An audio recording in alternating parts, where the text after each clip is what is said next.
Bismillahirrahmanirrahim. Kali ini kita akan mempelajari dua pokok materi dalam bahasa daerah Makassar, yaitu doangang dan kanapasambe atau kata ganti. Pertama yang akan kita bahas adalah doangang.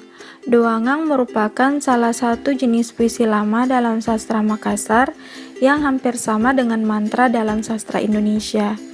Ada beberapa macam pendapat tentang doangang, seperti pertama, menurut Budiono, doangang atau mantra adalah perkataan atau pengucapan yang dapat mendatangkan daya gaib. Menurut Kamus Bahasa Melayu Indonesia, doangang atau mantra adalah susunan kata berunsur puisi yang dianggap mengandung kekuatan gaib. Dan ada juga secara etimologi, doangang berarti doa mohon minta atau harap. Jadi dari beberapa pendapat ini dapat kita simpulkan bahwa doangang adalah permohonan, permintaan, atau harapan.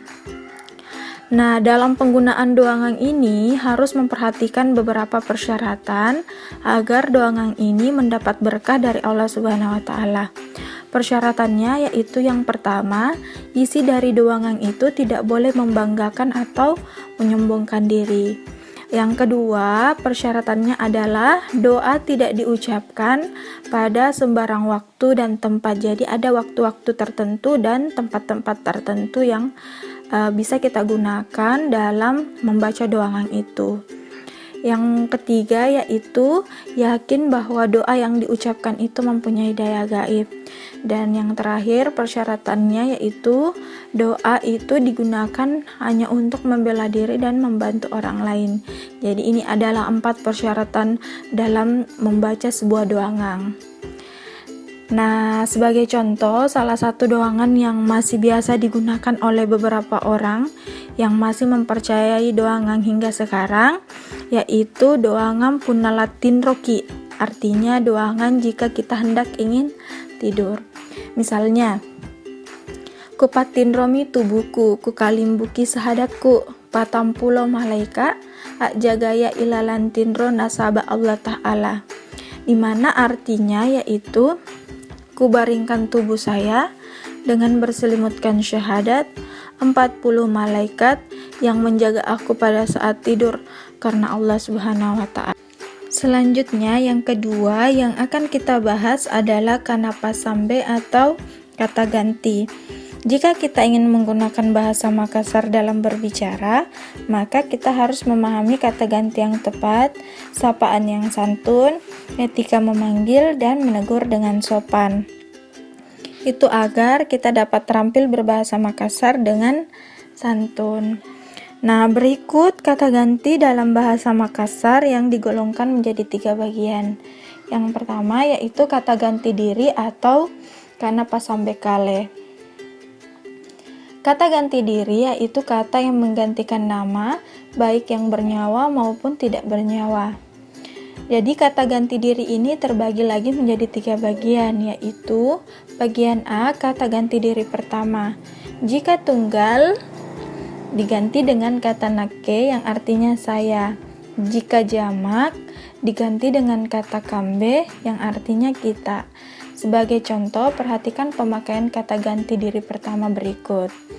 Nake itu contoh kalimatnya yaitu lebak mak nake asambayang. Nake itu sebagai kata ganti diri pertama tunggal. Nah, untuk kambe contoh kalimatnya yaitu ikambe pasikolaya lintak-lintak ki ambangung. Jadi kambe itu merupakan kata ganti diri pertama untuk jamak. Selanjutnya bagian B yaitu kata ganti diri kedua. Jadi kata ganti diri kedua yaitu yang pertama tunggal honorific. Tunggal honorific ini artinya ketika kita berbicara dengan orang yang lebih tua, itu diganti dengan kata kate yang artinya Anda. Tunggal familiar yaitu ketika kita berbicara kepada orang yang sebaya kita, seperti teman kita, adik kita. Nah, kita dapat menggunakan kata ganti tunggal familiar ini yang diganti dengan kata kau, yang artinya kamu. Dan untuk yang kata ganti diri kedua yang jamak, itu diganti dengan kata kenang yang artinya Anda semua. Nah, sebagai contoh, berikut pemakaian kata ganti diri kedua.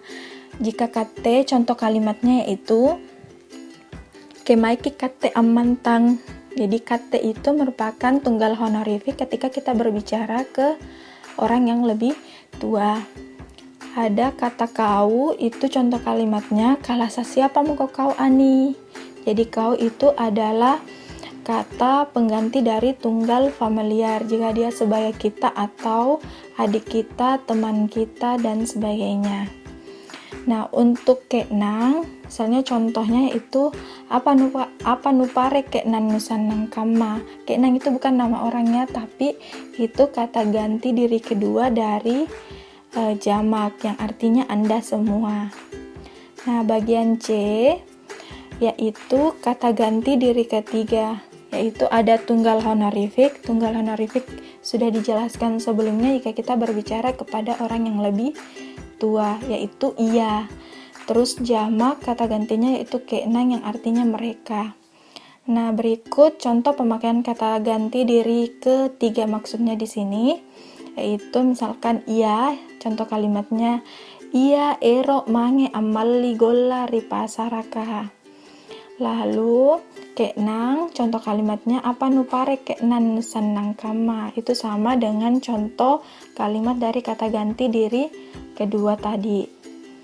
Nah, jenis yang kedua setelah kata ganti diri ada kata ganti penunjuk atau kana pasambe panjojo.